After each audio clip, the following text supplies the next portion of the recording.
Siempre escuché chistes sobre suegras, que eran celosas, controladoras y dramáticas. Yo me reía y pensaba que la gente exageraba. Hasta el día en que mi propia suegra destruyó mi boda en menos de 24 horas. Y hasta hoy nadie me cree cuando cuento lo que hizo. Si crees que ya has oído historias de suegras malas, espera hasta el final, porque en mi caso ella no solo arruinó la boda, también consiguió quedar como la víctima, y yo quedé como la loca, la desagradecida, la villana. Conocí a Lucas a los 24 años. Era ese tipo de hombre que parece paquete completo. Educado, trabajador, gracioso en la medida justa. Nos conocimos en un asado con amigos en común. No era el más guapo ni el más hablador, pero era el único que realmente prestaba atención a lo que yo decía. Mientras los demás solo hacían bromas, él preguntaba por mi trabajo, por mis planes, por cosas de las que nadie me había preguntado en serio. Al principio pensaba que era demasiado bueno para ser verdad, y por un tiempo casi olvidé que la gente buena también puede venir de familias complicadas. La primera vez que vi a su madre, Marta, sentí una punzada extraña, esa sensación que no sabes explicar pero el cuerpo registra. Me miró de arriba abajo, sonrió de forma tensa y dijo: «Así que tú eres la famosa fulanita». No usó mi nombre, fue más bien esa chica. El resto de la noche se la pasó contando historias de cómo Lucas era un príncipe, un ángel, un hombre con el que cualquier mujer querría casarse, y de vez en cuando soltaba que él siempre había merecido lo mejor, que lo había criado para eso. Yo intentaba ser simpática, ayudar en la cocina, sacar conversación, pero ella respondía por educación y se notaba que había un muro allí. Con el tiempo me di cuenta de que la relación entre ellos era rara. Lucas vivía solo, pero su madre tenía llave del piso. Entraba sin avisar, acomodaba sus cosas, revisaba todo. Un día llegué y la encontré doblando mi ropa. Mi ropa. Solo dijo que había visto todo desordenado y decidió ayudar, como si fuera lo más normal del mundo. No me gustó, pero me callé. No quería ser la novia que crea problemas con la madre del chico. Aún así, la relación avanzaba. Nos fuimos poniendo más serios, empezamos a hablar de irnos a vivir juntos, de boda, y cuanto más serio se ponía todo, más rara se volvía Marta conmigo. Hacía comentarios del tipo: «¿Seguro que quieres casarte ahora, hijo? Eres tan joven, podrías disfrutar la vida. Hoy en día las mujeres solo quieren disfrutar del dinero del hombre», siempre mirándome de reojo. Lucas decía que me amaba, que yo era la mujer de su vida, que nada nos iba a separar, y yo quería creerlo. Después de 3 años juntos, me pidió matrimonio. Fue sencillo, en casa, solo nosotros dos, y yo dije que sí llorando de emoción. Cuando se lo contamos a las familias, mis padres estaban encantados. Abrazaban a Lucas como si ya fuera parte de la familia desde hacía años. Marta sonrió, pero era una sonrisa que no llegaba a los ojos. Solo dijo: «Bueno, si eso es lo que quieren. El matrimonio no es un juego, ¿eh? No es para gente sin experiencia».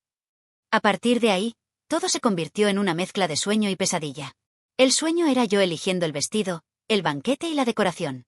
La pesadilla era mi suegra metiéndose en absolutamente todo. Se quejaba del lugar de la fiesta, decía que era demasiado sencillo para su hijo. Se quejaba de la lista de invitados. Preguntaba cómo era posible que yo no fuera a invitar a una tía lejana que no veía desde hacía 10 años. Se quejaba del color de las flores. Decía que no combinaba con él y que yo debería conocer los gustos de mi novio. Yo aguantaba por él. Cada vez que me quejaba, Lucas decía que ella era así, que en el fondo le caía bien, que solo no sabía demostrarlo. Hasta que llegó el día antes de la boda. La víspera estaba en el típico caos. Salón de belleza, prueba de peinado y maquillaje, últimos ajustes con el catering. El plan era dormir en casa de mis padres y ver a Lucas solo en el altar. A media tarde sonó mi teléfono. Era una amiga mía, desesperada, preguntando si estaba bien y pidiéndome que no entrara a internet. Por supuesto, lo primero que hice fue abrir las redes sociales. Había un perfil falso, con la foto genérica de una mujer, etiquetando a Lucas y etiquetándome a mí en capturas de pantalla de una conversación. En los mensajes parecía que Lucas quedaba con esa mujer para verse en un motel, decía cosas asquerosas y afirmaba que la boda era solo fachada, que no iba a dejar de divertirse.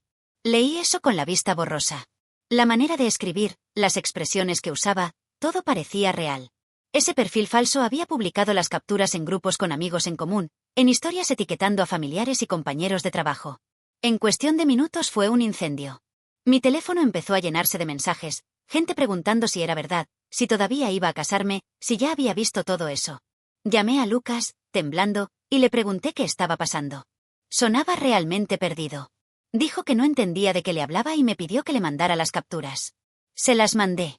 Se quedó unos segundos en silencio y luego dijo que todo estaba editado, que nunca había hablado con esa persona. En ese momento no sabía en quién creer. La sensación de estar haciendo el papel de tonta otra vez era demasiado fuerte. Le colgué. Minutos después, quien me llamó fue Marta. Su voz sonaba preocupada, pero de una forma que parecía ensayada. Me preguntó si había visto lo que estaban diciendo de Lucas. Le dije que sí. Comentó que no quería meterse, pero que los hombres se equivocan, que los hombres son hombres, y que yo tenía que pensar muy bien si era eso lo que quería para mi vida. Dijo que no quería ver a su hijo sufrir, que siempre había sido muy romántico, casi soltando la palabra mujeriego. Cada frase suya echaba un poco más de veneno en la duda que yo ya tenía. Colgué y lloré como no lloraba desde la adolescencia.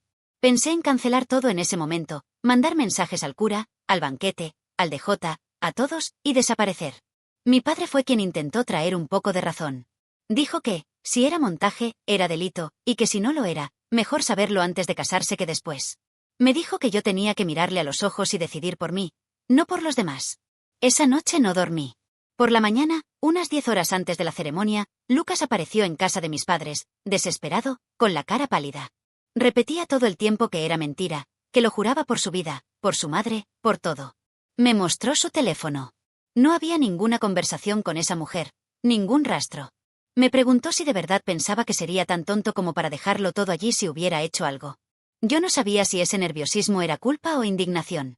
Más tarde, una de mis damas de honor me mandó un mensaje raro. Me dijo que la madre de Lucas la había buscado el día anterior para abrirle los ojos. Contó que Marta le había dicho que él siempre había sido muy mujeriego, que ya había engañado a otras novias, que yo merecía algo mejor y que quizá era mejor replantearse la boda. Cuando leí eso, sentí que las piernas se me aflojaban. La misma mujer que había pasado meses criticándome, de repente se preocupaba tanto por mi felicidad. En ese momento pasé de la desconfianza a la certeza de que ella tenía algo que ver con todo aquello. Pero ¿cómo probarlo, con tan pocas horas para la boda, con tantos invitados, con todo pagado, iglesia y salón listos? La presión era tan grande que tuve miedo de tomar cualquier decisión. Miedo de ser injusta con él. Miedo de ser injusta conmigo. Al final tomé una decisión que hasta hoy no sé si fue valiente o cobarde. Seguí adelante con la boda. Fui a la iglesia, caminé hacia el altar con el corazón hecho pedazos. Cuando vi a Lucas allí, vi una mezcla de alivio y culpa en su cara. Cuando miré al primer banco, vi a Marta llorando, no solo de emoción, sino de orgullo, como si hubiera ganado una batalla. La ceremonia fue preciosa por fuera. Por dentro, sentía que estaba firmando un contrato con Dios y con la duda al mismo tiempo. En la fiesta, varias personas me abrazaban y susurraban que yo era muy fuerte, que en su lugar no se habrían casado. Yo sonreía y fingía no entender. En los días siguientes, las capturas desaparecieron misteriosamente. El perfil falso borró todo y se esfumó. Pero el daño ya estaba hecho. La confianza se había roto y no había forma de fingir que nada había pasado. Unos meses después, un domingo cualquiera, mientras lavaba los platos en la cocina, escuché sin querer una conversación de Marta con una vecina en el patio.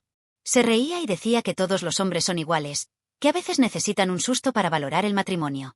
Comentó que le había advertido a esa chica, refiriéndose a mí, que su hijo no era un santo, pero que al menos ahora yo iba a estar más atenta. En ese momento lo entendí todo. Puede que ella no hubiera creado los mensajes, pero, incluso sin saber si eran reales, eligió difundirlos, alimentar el rumor, echar gasolina al fuego, contárselo a gente de fuera, animar el escándalo y sembrar la duda en todos. En lugar de proteger a su propio hijo o a mí, que iba a casarme con él, prefirió destruir cualquier posibilidad de confianza entre nosotros, solo para seguir siendo el centro de su vida. Cuando se lo conté a Lucas, reaccionó exactamente como yo imaginaba. Dijo que yo estaba interpretando todo mal, que su madre exageraba pero solo quería su bien, que yo siempre había tenido algo en contra de ella. Así, poco a poco, el matrimonio que ya había empezado agrietado se fue rompiendo del todo. Empecé a desconfiar de todo. Cualquier retraso suyo, cualquier mensaje borrado, se convertía en disparador. Él empezó a echarle la culpa a mi supuesta paranoia. Decía que me había vuelto loca después de la boda, que necesitaba terapia, que era desagradecida con su madre. Marta se hacía la víctima. Lloraba diciendo que solo quería ayudar, que la habían malinterpretado, que nunca había querido ver acabar nuestro matrimonio. 2 años después, no aguanté más. Pedí el divorcio. Lucas aceptó en silencio. Y, para mi sorpresa, la única persona que me escribió unos días después fue la propia Marta. Me mandó un mensaje diciendo que yo había arruinado la vida de su hijo y preguntando si ahora estaba feliz. Hasta hoy, para mucha gente, la culpable soy yo. La que no supo perdonar, la que no supo manejar la situación, la que siempre tuvo problemas con la suegra. Nadie sabe que fue ella quien fue a hablar con mis amigas, que fue ella quien esparció los rumores, quien avivó el fuego, quien sembró la duda en mí, en él y en todo el mundo. Ella arruinó mi boda en 24 horas, pero lo hizo de una forma tan cuidadosa y por debajo de la mesa, que casi nadie lo ve. ¿Me arrepiento de haberme casado? A veces sí. Pero más que eso, me arrepiento de no haber confiado en mi primer instinto, allá atrás, cuando escuché por primera vez su voz diciendo así que tú eres la famosa fulanita. Hoy, cuando alguien me cuenta chistes sobre suegras, ya no me río. Solo pienso que, a veces, el verdadero problema de un matrimonio no es el marido ni la esposa, sino la persona que plantó la semilla de la desconfianza desde el principio. Esta es mi versión. Nadie en mi familia cree lo que vi, lo que oí, lo que junté. Pero tú, que estás escuchando ahora, lo sabes. Mi suegra arruinó mi boda en 24 horas, y aún así hay gente que jura que ella es una santa.